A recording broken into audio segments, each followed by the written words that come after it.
O Naoi enlouqueceu e acabou com o Kafka, o protagonista da sua própria história. Olha isso, e eu ainda tô em choque com o que aconteceu aqui no capítulo 114. O fim do mundo começou em Kaiju número 8, e agora ninguém mais pode deter o Kaiju Supremo, que emergiu de dentro do Kaiju número 9. Quer saber todos os detalhes desse capítulo devastador? Então vem comigo.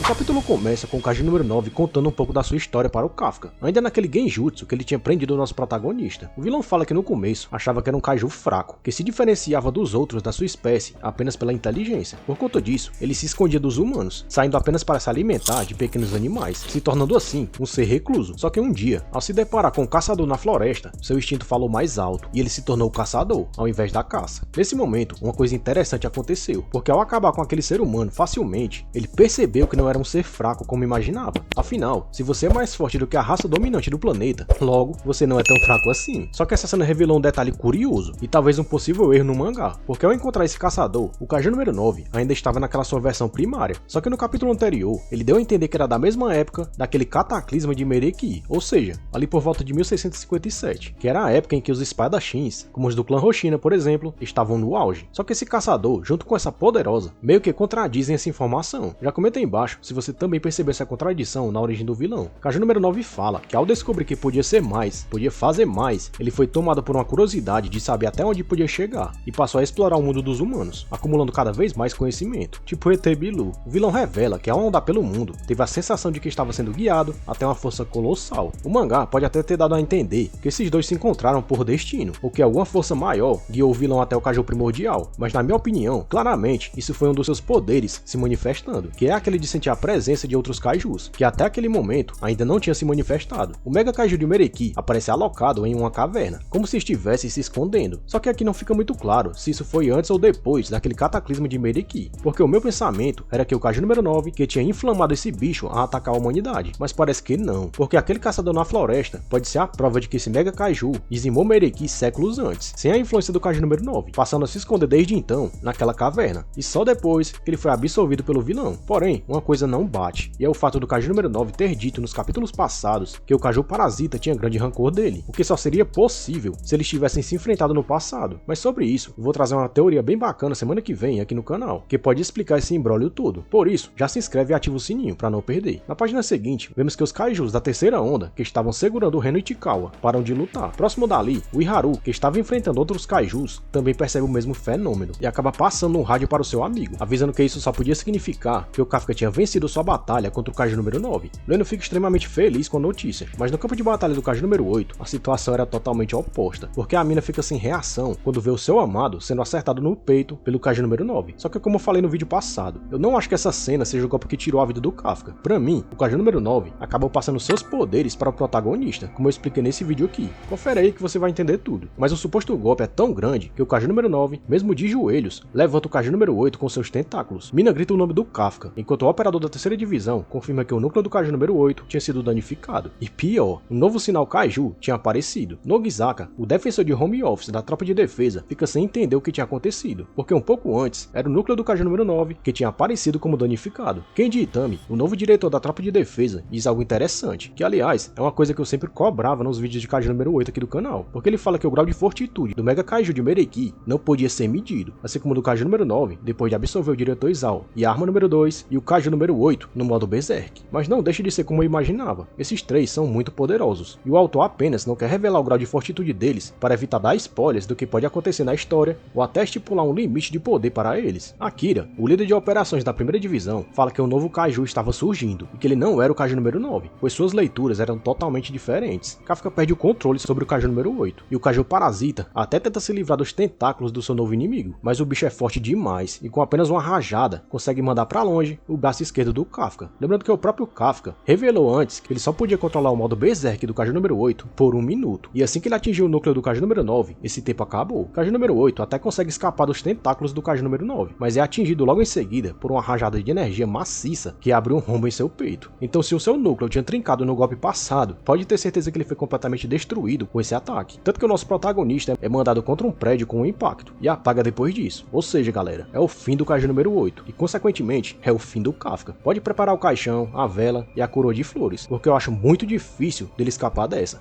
Mas eu já cansei de falar aqui no canal que o Kaiju número 8 tem a habilidade de trocar o seu núcleo de lugar e até de ressuscitar Kaijus derrotados, como vimos no episódio 5 do anime, mas ele não quis fazer isso, tanto que o Kaiju número 9 acertou o núcleo dele 2 vezes, e agora o Kaiju de Mereki terminou o serviço, no mesmo lugar, no peito. Só que eu quero chamar sua atenção para um detalhe importante, que pode ser crucial para revelar se o Kafka irá ou não sobreviver. No momento em que o Kaiju número 8 se livra dos tentáculos do vilão, vemos o peito dele começando a regenerar, e logo em seguida ouvimos um idioma estranho, que muito provavelmente é falado pelo Kaiju de Mereki. Eu até tentei pesquisar no Google e nas IAs que eu uso a fim de descobrir o que dizia essa inscrição, mas não encontrei nada. Então o meu palpite é que ela seja só visual mesmo, assim como aquelas inscrições que aparecem quando um ninja usa o jutsu de invocação lá em Naruto. Se ela for uma língua antiga, ou até mesmo a língua original dos kaijus, isso faz todo sentido, quando as mesmas inscrições aparecem no final do capítulo, ou seja, é a forma de como o kaiju primordial tem de se comunicar, ou então de desferir os seus ataques, embora ninguém entenda nada do que ele fala. Outra possibilidade é que isso seja tipo um selo, é tanto que o narrador fala isso no final, que o selo foi quebrado, e muito provavelmente esse seja o poder desse novo kaiju, atacar seus inimigos através de selos amaldiçoados, tipo como acontece em Jujutsu Kaisen, ou em Black Clover com a magia da palavra, que tem a origem com os demônios, e é ativada toda vez que o usuário fala o que deseja que aconteça. Uma terceira possibilidade é que isso seja o poder do Kaiju número 9, e que ele de alguma forma livrou o Kafka desse golpe fatal, só que eu não acredito muito nisso. De toda forma, Kafka foi oficialmente para o saco, tanto que cada operador no QG confirma que os seus sinais vitais e as leituras do núcleo do Kaiju número 8 tinham sumido. Então se isso for uma farsa, ela está muito bem feita e muito bem amarrada pelo autor. Inclusive, no momento que você está vendo esse vídeo, eu já estou escrevendo outro roteiro e queimando meus neurônios, tentando refutar o que aconteceu nesse capítulo, mas já adianto, tá bem difícil. O triste é que ninguém no QG, nos abrigos e nos outros campos de batalha parece acreditar no que aconteceu. Eu mesmo já li esse capítulo 5 vezes e não consigo acreditar no que eu vi. Mas uma coisa eu tenho que admitir, dar cabo no protagonista da sua própria história não é para qualquer um, e o Naoya Matsumoto tá de parabéns em relação a isso. Se ele conseguir reverter isso no futuro, claro, de forma inteligente. Na página seguinte, a mina grita para o QG, falando que ia acabar com o Kaiju número 9 antes dele se regenerar por completo, e pede que eles mandem mais munição para o ponto F, enquanto ela já prepara o seu trabuco para mais um tiro. O operador da terceira divisão então ordena para um dos militares ejetar cápsulas de munição sobre aquele campo de batalha, bem ao estilo Verônica com o Homem de Ferro. Só que antes mesmo da mina levantar a sua poderosa e conseguir mirar, uma rajada de energia fatia o seu trabuco, e por muito pouco o braço dela não vai embora junto. Cara, que poder insano é esse desse novo Kaiju? O ataque é tão forte que vai uns 10 quarteirões naquela direção, e deve ter pulverizado até mesmo aquele reforço que vinha do céu. Derrotada e ferida, a mina fica sem saber o que fazer, e ao olhar de novo para o vilão, ela percebe que ele não só já tinha se recuperado totalmente, como já tinha assumido a sua nova forma, a lá Doutor Estranho, com 8 braços e um ar intimidador. A coitada até tenta levantar sua poderosa reserva para acertar alguns ataques no vilão, mas logo percebe que o seu braço estava quebrado. Em outras palavras, ela já não podia fazer mais nada, e no alto do seu desespero, ela começa a lembrar das falas de antes do Kaiju número 9, que seja o mais experiente ou mais poderoso, ninguém tinha conseguido escapar da sua assimilação. Ou seja, foi revelado aqui que o vilão não estava se referindo ao diretor Isao quando mencionou que tinha superado o ser mais forte, tampouco o samurai número 8, possível antigo portador do Kaiju Parasita, mas ele falava do Mega Kaiju de Mereki, como mostrado no início desse capítulo, que é sem dúvidas, e pelo pouco que ele mostrou até aqui, que é o ápice definitivo de poder no universo de Kaiju número 8. A pergunta que fica é, se esse Kaiju é o mais forte de todos, até pelo seu aspecto de reunir diversos Kaijus poderosos em um mesmo ser, como que o Kaiju número 9 conseguiu superar ele e absorver o seu poder para si? A resposta para isso será mostrada no próximo capítulo, pois vemos o Kaiju número 9 aparecendo de novo, naquela forma menor dele, no finalzinho desse capítulo. Ou seja, tudo indica que a conversa entre o vilão e o Kafka foi mais longa do que foi mostrada, porque provavelmente ele ainda vai contar como assimilou o Kaiju de Mereki e talvez revelar a única forma de parar essa ameaça, que tem potencial para dizimar a humanidade inteira. O capítulo termina com o Kaiju primordial se comunicando telepaticamente, e logo depois é mostrado de novo aquelas inscrições antigas, ou seja, tá vindo um ataque poderoso pra cima da mina, que é a única viva ali no campo de batalha. Mas e agora? Será que ela vai pro saco, assim como o Kafka, ou vai chegar alguém pra salvar ela? Pra mim, vai chegar mais alguém aí. Pode ser a Kikoru, que até agora não apareceu, ou algum outro defensor de arma numerada. O Leno, a gente já viu que não chega, porque ele ainda tá bem longe dali, lidando com o que sobrou dos kaijus da terceira onda. Se eu tivesse que apostar, diria que é o Gennarume que vai chegar, porque ele e o Kafka já tinham planejado exatamente isso, do protagonista usar o seu minuto de controle e liberar o seu modo Berserk, porque caso ele perdesse o controle, poderia ser parado por ele. E como as chances do Kafka ultrapassar esse tempo eram bem grandes, alguém pode ter ficado sob aviso para correr até ele quando isso acontecesse. Então muito provavelmente veremos Gennarume versus Kaiju de Mereki já no próximo capítulo, o que vai ser uma ótima oportunidade para ver se a evolução do poder de previsão dele vai ser capaz de bater de frente com essa nova ameaça. Mas eu já adianto que talvez somente todos os usuários de armas numeradas juntos, que podem ter alguma chance contra esse vilão. Mas e você? O que você achou da coragem do autor de acabar com o Kafka? Quais as suas apostas para o próximo capítulo? Deixa sua opinião aí embaixo. E como sempre, obrigado por ter me acompanhado até aqui.